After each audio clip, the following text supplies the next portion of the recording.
श्री राधे राधे। आपका स्वागत है मेरे इस YouTube चैनल डिवाइन हिंदी कहानियों में। आज मैं आपको कार्तिक मास में सुने जाने वाले कार्तिक महात्म कथा अध्याय 32 सुनाऊंगी। भगवान श्री कृष्ण ने आगे कहा, हे प्रिय यमराज की आज्ञा से शिरोधार्य करते हुए प्रेतपति धनेश्वर को नरकों के समीप ले गए और उसे दिखाते हुए कहने लगे, हे धनेश्वर, महान भय देने वाला, इन नरकों की ओर दृष्टि डालो। इनमें पापी पुरुष सदैव दूतों द्वारा पकाए जाते हैं। यह देखो, यह तत्वाचुर नामक नरक है, जिसकी देह जलने के कारण पापी विलाप कर रहे हैं। जो मनुष्य भोजन के समय भूखों को भोजन नहीं देता, वह बार बार इस नरक में डाला जाता है। वह प्राणी जो गुरु, अग्नि, ब्राह्मण, गौ, वेद और राजा इनको लात मारता है, वह भयंकर अतिशय पापों को करने पर मिलता है। आगे देखो, यह दूसरा नरक है, जिसका नाम अध्यंतामित्र है। इन पापियों को सुई के भांति मुख वाले तोमर नामक कीड़े काटते रहे हैं।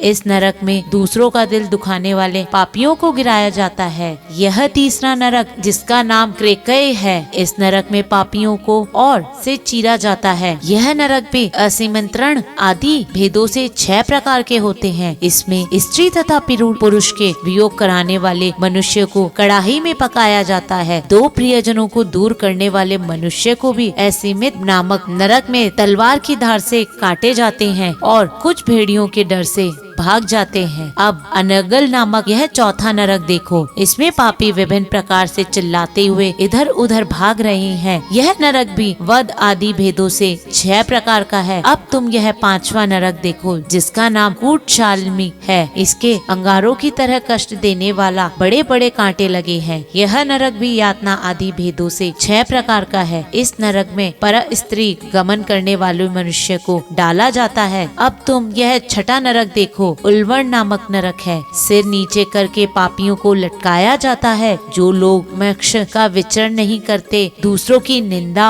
और चुगली करते हैं, वे इस नरक में डाले जाते हैं। दुर्गंध भेद से यह नरक भी 6 प्रकार का है। यह 7वां नरक, जिसका नाम कुंभिपाक है, यह अत्यंत भयंकर और यह भी 6 प्रकार का है। इसमें महापातकी मनुष्यों को पकाया जाता है। इस नरक में सहस्त्रों वर्षों तक यातना भोगनी पड़ती है। यह रौनक नरक है। जो पाप इच्छा रहित किए जाते हैं, वह सूखे, और पाप इच्छा पूर्ण किए जाते हैं, वह पाप अर्ध कहलाते हैं। इस प्रकार शुष्क और आर्द्र भेदों से यह पाप 2 प्रकार के होते हैं। इसके अलावा और भी अलग अलग 84 प्रकार के पाप हैं। जो मनुष्य जैसा कर्म करता है, उनमें इन 7 नरकों में से उस पापों के अनुसार उन्हें पकाया जाता है। चूँकि तुमने कार्तिक व्रत करने वाले प्रभु भक्तों का सत्संग प्राप्त हुआ था, उसमें पुण्य की वृद्धि हो जाने के कारण ये सभी नरक तुम्हारे लिए निश्चय ही नष्ट हो गए हैं। इस प्रकार धनेश्वर के नरकों का दर्शन कराकर प्रेतराज उन्हें यक्ष लोक में ले जाते हैं। वहाँ जाकर उन्हें वहाँ का राजा बना दिया जाता है। वहीं कुबेर और अनुचर धनक्षय के नाम से प्रसिद्ध हुआ। बाद में महर्षि विश्वामित्र ने उनके नाम पर तीर्थ बना दिया। कार्तिक मास का व्रत महाफल देने वाला है। इसके समतुल्य अन्य कोई दूसरा पुण्य कर्म नहीं है। जो भी मनुष्य इस व्रत को करता है तथा व्रत करने वालों का दर्शन करता है, उसे मोक्ष की प्राप्ति होती है। धन्यवाद। अगर आपको मेरा ये कार्तिक महात्म कथा अध्याय पसंद आए तो कमेंट बॉक्स में कमेंट जरूर करें और मेरे इस चैनल को लाइक, सब्सक्राइब तथा शेयर करना ना भूलें। श्री राधे राधे।